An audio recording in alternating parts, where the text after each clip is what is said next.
As of today, I am currently in $94,609.58 of debt. Yes, I know that's a lot of debt. Here's how it's kind of broken down. I owe about $81,000 for student loans, about $8,000 left on my truck loan, and then I have about $5,000 of credit card debt. I am really starting to get tired of having this kind of looming over me. It doesn't help me sleep at night, so I decided to start a series on paying off the debt, and I want you guys to come with me. So here's kind of my plan to pay it off. I think number one, and most importantly, I'm going to make an effort every day to pay it off. That's kind of step number one.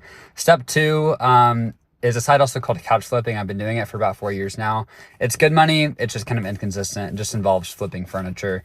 And then besides that, I'm going to use these apps to make some money when, I'm not flipping couches. The way I'm going to break this down, I do have my 9-to-5 job that covers my living expenses. Thank goodness. But with the extra money, I'm going to do a couple things with it. I'm going to split it half and half. Half of it is going to go towards my savings for a new car and just general stuff that I want. I think it's important to kind of stay motivated that way. And then the other half is obviously going to go towards paying down debt. I'm going to pay it off smallest to biggest, kind of. The first debt I have is an Apple Card. I have about $1,500 debt on that. I'm going to try to wipe that off really quickly. The other rest of the credit card debt is all on a 0% interest card. So I'm going to hold on to that for just a little bit longer. And then I am going to, put the rest on my truck and my student loans. For anyone that's curious, my student loans are at an 8.375% interest rate, and my truck is at a 6.14% interest rate. So yes, that's me. Stay tuned. I'm going to post an update later today when I actually start going out and doing DoorDash and Uber Eats and stuff, and we'll try to find a couch to flip to hopefully get some of this paid off. So let's talk about my credit card debt so you feel better about your finances. I am currently, as of this morning, have $55,399 of credit card debt. And that is across 7 different credit cards. So let's go through each of them. This one right here, this is actually a balance transfer from Citi Cards, and this currently has $2,070 on it. Be the first one I actually pay off because this zero balance actually ends in June of this year. So that will be a priority as of right now. So number 2 is actually a care credit through Symphony Bank. And this currently has $6,439 on it. Now, we got this one last August when our dog had to get surgery to remove underwear from her stomach. So that was a really big blow on our credit payoff journey because it added about $9,000 to our credit card debt. Number 3 here is another Citi card, and this one has $13,754 on it. So the next 2 I have actually really hurt, and this is where the majority of our debt is. So the next one I have is Williams-Sonoma, and this one has $17,863 on it. And the last one that I have here is Wells Fargo, and this is my oldest credit card, and I have had this since I was 19 years old, and I'm turning 38 on Saturday. So you can do the math of how long I've had this one. And it also has the lowest interest rate of about 12%, which is amazing for a credit card. But this one is essentially maxed out at $24,999.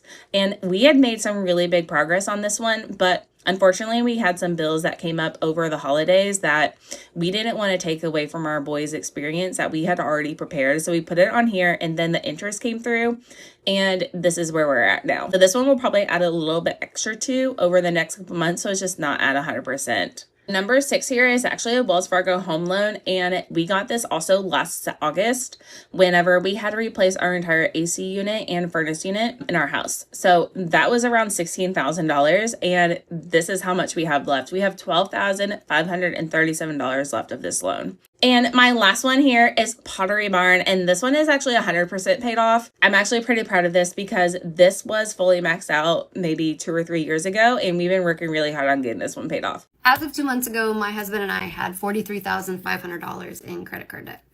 Yeah, you heard that right. How does that happen? 2 months ago, I cried out to the Lord, asking for wisdom, asking him to help us to pay this off, telling him that I am willing to do what we need to do to get out of this hole that we have dug ourselves into. And he began to give me steps to take to do that. And I kid you not, y'all, over the last 2 months, I have actually seen that number go down. I've been tracking this for the last year, and as of 2 months ago, we had more debt 2 months ago than we did a year ago, and all of our cards have had 0% interest. We've been paying the minimum payments, which is a huge chunk, which means that it should have been going down over the last year, but instead it's gotten higher. But since I started implementing the steps that the Lord was giving me 2 months ago, we've actually been seeing that go down. And then a couple days ago, I felt this call by the Lord to start posting this debt payoff journey online to inspire hope.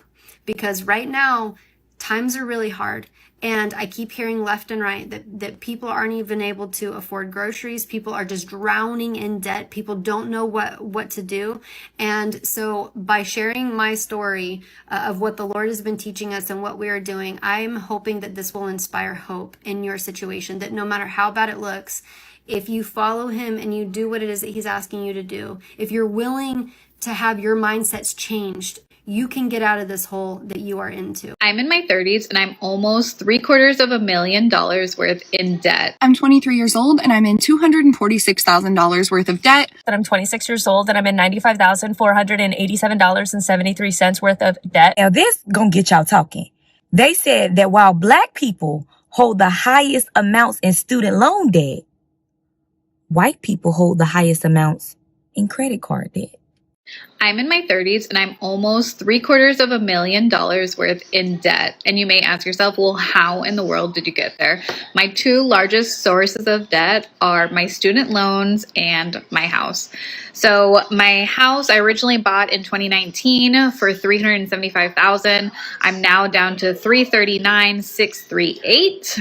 And my student loans, I graduated in 2016. I've been paying every single month since then. I originally took out a little over $200,000. I'm now at $307,870. So can you imagine? My grand total is $647,508.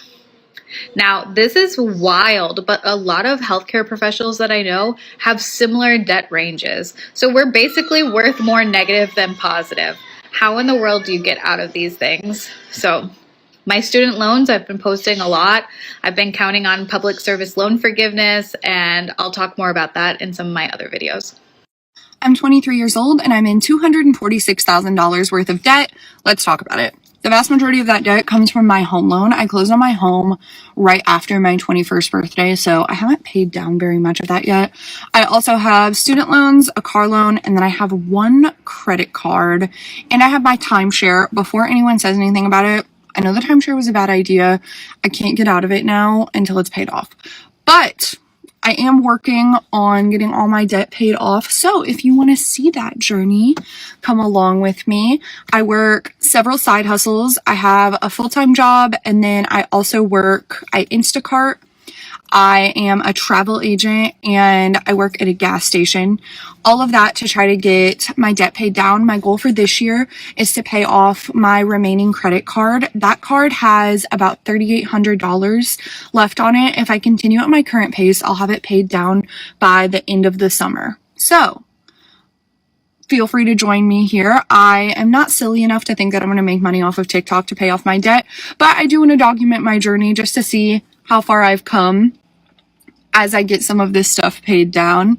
I made a decision last August that I was going to change my life for the better and stop going farther into debt and get debt paid off. I just paid off one of my credit cards and now I'm paying off the other one. I'm a third-year medical student with 1 whole year of med school left, and this is my current student loan debt. Let's talk about it and talk about some of the factors that go into making this number so high. One thing is I do not have any debt for my undergrad education. I went in-state, I had scholarship, I worked as an RA, I worked my ass off to make sure I had no debt before starting medical school. Now, this is purely from medical school, but I will say I am an osteopathic medical student and I go to a private institution. Those two things right there make my school more expensive than some others. One thing I think people need to keep in mind when they see numbers this high is that the average med school debt is around $227,000 when people graduate, but I know a lot of people in school who are not taking out any loans or in any debt. So you have a number of people that have no debt that kind of skew that number a lot. Now, some recent studies I've read say that up to 30% of graduates of med school come out with no debt at all. So that is, I think, a big reason why that number is way lower than what you would expect. Now, another factor to consider when looking at this giant number is my interest rates over here. Because a lot of these loans are grad plus loans, that means that they're unsubsidized and they accrue interest while I am in school. For example, this loan down here at $32,000 at our interest rate of 9% means it will accrue $3,000 in 1 year. This 49 one goes up by about, I think it was like $3,500 in a year at the 7% interest rate. When I look at this number, I am less scared about the big number on the top, and I am more afraid of the interest rates, because my first year paying off, if my loan stayed this, which it won't, it will go up much higher by the time I graduate and by the time I'm really ready to like make payments post residency. But let's say my number was this when I was done and ready to make a real big payment. My interest per year will be around $27,000 just to make sure my loan doesn't grow any further. The last time I posted about my student loans on here, someone commented that I was fear-mongering. But let me just say, I'm not posting these loans to like scare anyone from going. I'm not worried that I won't be able to pay them off. I think it's more so interesting that like we are accruing interest on these loans that we have no way of paying back, and we start residency where we work and we make basically minimum wage while our loans continue accruing interest and are required to be paid back, but we will never make a dent in them until we're done. I think that this system is deeply flawed because of those two things.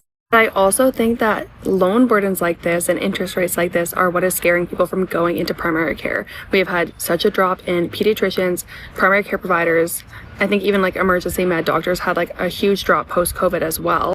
But being a primary care doctor in the US does not pay what it used to when you compare it to the loan burden that these physicians are graduating with. We've seen in studies that the income increase compared to the debt increase are not at all comparable. People are just graduating with so much more debt with just such a minimal increase in their income or their wages per year. Also didn't even touch on the fact that this debt burden doesn't encounter like if you have a hiccup in life or like an emergency, and how in med school often you need to have something to fall back on because these loans cannot support issues that arise. And why going to med school is such a high risk is like just situation in general, or a high risk endeavor for people that do not have a strong financial backing or like family support system. That's why I think you see so many people in medical school who are from higher quintile income backgrounds, which I've made a few videos on before. So that was long, but just to show that like this is what my debt situation is like, and that it is not at all uncommon for people in med school to have the same debt burden. I don't think it's talked about on here enough, and I also think I see a lot of people who are in residency or new doctors who are spending like a lot of money and really like, I don't know, living in a different lifestyle than like I will probably be able to live for a very, very, very long time. Absolute no shade to the people that do come from those backgrounds and have that, you know, opportunity available to them to spend more money and, you know, maybe travel a little more and buy nicer things. They're still going through school, they're still putting in the work, and they're still going to be great doctors. I think that the whole point of making TikToks on here is to show a different lens, and I guess just show a little more like realistic of what this journey can look like and what the debt and the money and the finances going into it can look like. Do you think I should have waited? Hi everyone, I'm and I'm a 21-year-old college student, and I just took out a loan, $253,000 at 6.875%. I don't think I'm ready to say what the loan is for, but I'm pretty sure you guys can connect the pieces. I locked in the loan early November just because I was really scared about it going even higher. I have heard that some got 5%, but I've also heard people get 7.1%. So yeah, I'm stuck with the 6.875. Not the best, definitely not the best. But do you think I should have waited like a year or two? You know what I've realized? Is the $80K that I'm in debt for college, I could have got the 2023 Ford fucking Bronco that I wanted. I don't care what anybody says, a college degree is useless.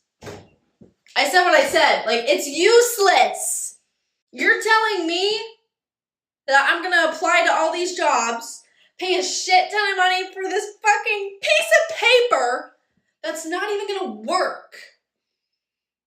If I get one more fucking email that says, I'm sorry, we went with another candidate, we will keep you like for other job opportunities. No, it's good, dude. It's good. I'm just gonna go back in my bed and cry. This is how much debt I have as a 27-year-old living in San Diego. And so let's go over my biggest balance right now, which are my student loans. I owe $36,990.29. And this is everything that I have. The next one is my personal loan, SoFi Bank. I owe $5,838 on my personal loan. Next one is my car. So my car, I owe $3,000 on it. It's so close to being paid off. All right. And so lastly, in credit cards, I have 3 credit cards that I have a balance on. It's $13,087. So this is what I am pretty much focusing on for 2025. Okay. So I owe $58,919.29 is my total debt that I owe. And I'm not gonna lie, yes, I'm not proud of that, but I definitely am pretty much gonna be planning to pay off most of my consumer debt next year.